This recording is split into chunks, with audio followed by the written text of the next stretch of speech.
حضور یہ سوال بھی جرمنی سے آیا، وہ پوچھتی ہے کہ چندہ اور زکوٰۃ میں کیا فرق ہے؟ زکوٰۃ تو ایک اسلامی اصطلاح ہے اور مال کے 40ویں حصے پر دینا ضروری ہے، اور وہ مال جو 1 سال تک انسان کے پاس رہے اس کا 40واں حصہ دینا ہوتا ہے۔ چندے ہمارے وہ ہر قسم کے ہیں، 16واں حصہ چندہ کم سے کم ہے، اور وصیت کا 10واں حصہ یا 30واں حصہ۔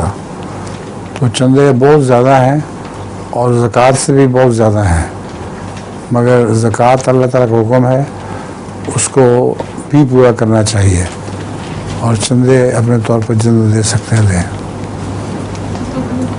حضور صلی اللہ علیہ وسلم کے زمانے میں زکوٰۃ بڑے اہتمام کے ساتھ باقاعدہ وصول کی جاتی تھی اور اس کے محصل مقرر تھے۔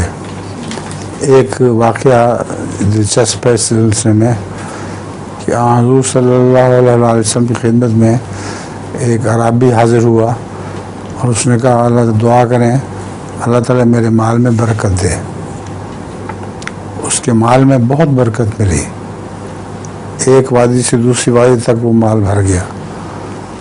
جب اس کے بعد زکوٰۃ کے لیے آدمی گیا تو اس نے بڑے تکبر سے کہا کہ ہم محنت کرتے ہیں اور پالتے ہیں جانور اور ان کو بڑھاتے ہیں، تم آ گئے ہو منہ اٹھا کر زکوٰۃ مانگنے کے لیے۔ اس نے واپس جا کے یہی بات بتا دی رسول اللہ صلی اللہ علیہ وسلم کو۔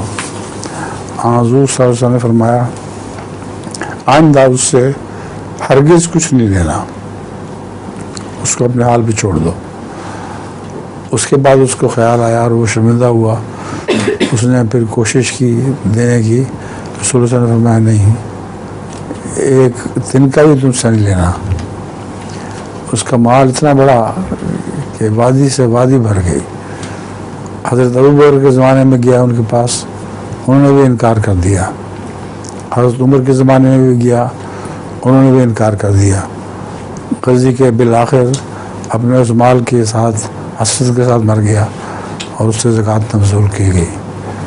تو رسول اللہ صلی اللہ علیہ وسلم کے زمانے میں زکوٰۃ کا بہت اہتمام ہوتا تھا، اور اس کے لیے زبردستی کوئی نہیں تھی، جیسا کہ میں نے بتایا جو کہتا نہیں دینی اس سے نہیں لیتے تھے۔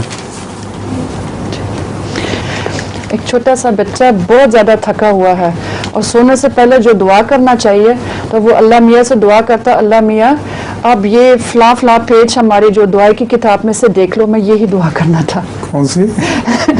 اللہ میاں اب دعا کی کتاب میں سے فلاں پیج دیکھو۔ ٹھیک ہے۔ السلام علیکم۔